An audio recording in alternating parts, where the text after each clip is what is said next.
আশা করি সেটা খুলে বললে তোমরা বুঝতে পারবে যে আমি কেন এতটা রিঅ্যাক্ট করেছিলাম।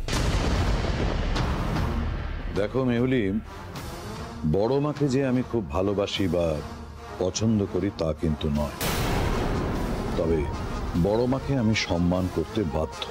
কেন বাধ্য কেন বাবা?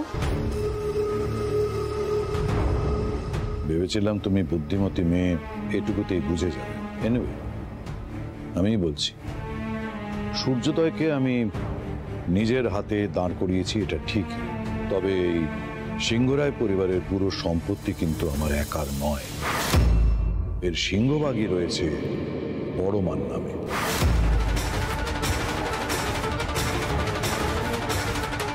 তাই তিনি যদি কোনো কারণে রুষ্ট হন, তাহলে কিন্তু এই পুরো সম্পত্তিটা আমাদের হাতছাড়া হয়ে যেতে পারে।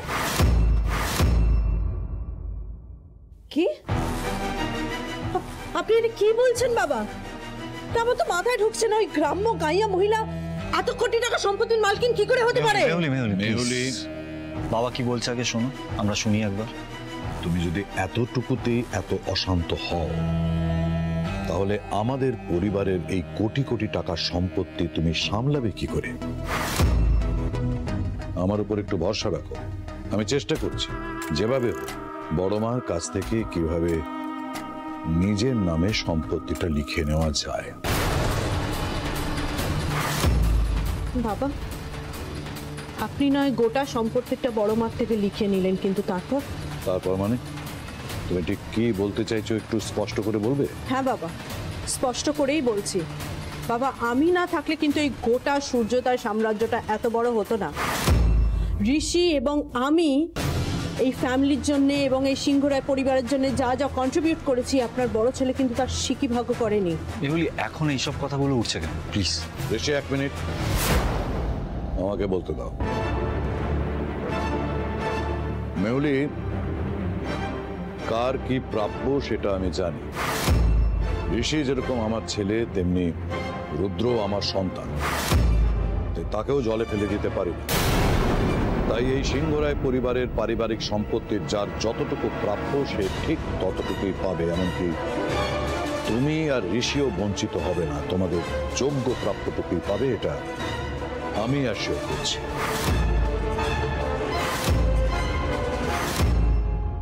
My dream is to fly over my rainbow so high. My dream is to fly over my rainbow so high. খুব কষ্ট হচ্ছে ভাইরে, অনেক খরচা হয়ে গেল। রাজকন্যা রাজত্ব পেতে গেলে একটু কষ্ট তো করতেই হবে ভাই। বাড়ির সবাইকে হাতের মুঠোয় করতে হবে অনেক কাজ, তারপরেই তো আসল খেলা। তবে কি দুর্দান্ত অভিনয়! ভালো ছেলেরাও এত ভালো ছেলের অভিনয় করতে পারে না। অসাধারণ, অসাধারণ। I know. I'm great. I'm great. And every success demands a treat.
Riyansh, Riyansh, a treat, a trip.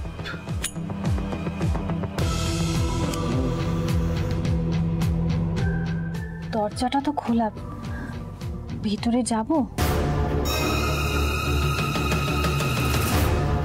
রিয়াঞ্জ,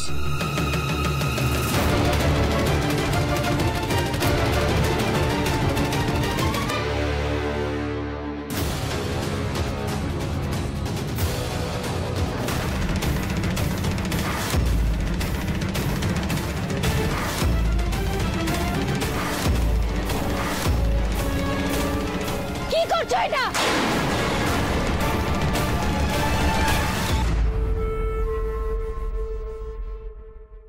কি হলো? দাঁড়িয়ে আছো যে? তোমার হাতে ওটা কি? কি লুকোছো তুমি? কই না তো, নাথিং। আমার হাত খালি, আমিও খালি। মিথ্যে বলছো? হ্যাঁ, আমি নিজের চোখে সবটা দেখেছি। ওখান থেকে সবটা দেখেছি। তুমি নিশ্চয়ই কোনো নেশার জিনিস তৈরি করছিলে না? হ্যাঁ বলো, চুপ করে দেখো না। কি ব্যাপার, কি ব্যাপার বড় বৌমা, এত চিৎকার চেঁচামেচি কিসের? বাবা, এই ছেলেটা নেশা করে। হ্যাঁ, আমি নিজের চোখে দেখেছি। ও নেশা করছিল। ওই একটা পাতা পড়াচ্ছিল, তার মধ্যে কালো কালো কিসব ছিল। ও নেশা করে, আমি নিজের চোখে দেখেছি। কি আজেবাজে কথা বলছো তখন থেকে দিদি ভাই? বাবা, আমার কথা বিশ্বাস করুন, আমি নিজের চোখে দেখেছি। ওই জিনিসটা ওর হাতে আছে। ওকে জিজ্ঞেস করুন, ওর হাতটা দেখাতে বলুন, ওর হাতে আছে।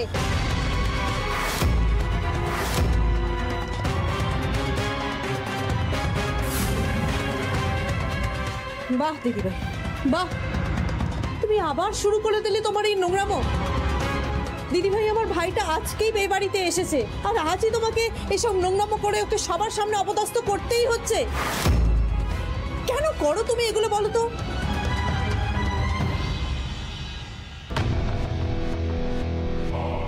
ଦିଦିମଣି, ମୋର ନା ଡାଉଟ ହଉଛି ছেলেটার হাতে কিছুটি আছে তো। সুধাও কি আছে তো? আচ্ছা, তো কথার কি আছে? আপনি দেখে দিন আপনার হাতে কি আছে।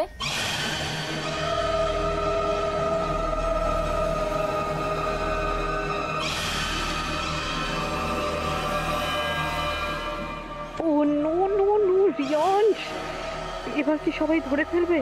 আমি শিওর ওর হাতে ড্রাগস আছে। কি ব্যাপারটা কি? সবাই ওকে এত ফোর্স করছে কেন ওর হাত দেখানোর জন্য? না বুঝতে পারছি না তো। অদ্ভুত, তো কেন ও দেখাবে নিজের হাত? সবাই মিলে ওকে এইভাবে কেন হিউমিলিয়েট করছো তোমরা? Why is everyone treating him like a criminal? আচ্ছা রিয়ান্স, তুমি যদি সত্যিই কিছু না করে থাকো তাহলে সেটা দেখিয়ে দিলেই তো মিটে যায়। আজকেই ওকে নেশা করতে হলো? একটু ওয়েট করতে পারলো না? ডিয়েট একটু পরে করতে পারতো। কি হলো? চুপ করে দাঁড়িয়ে আছো কেন? বাবা তো বলছেন হাতটা খুলে দেখাও, হাতটা দেখাও।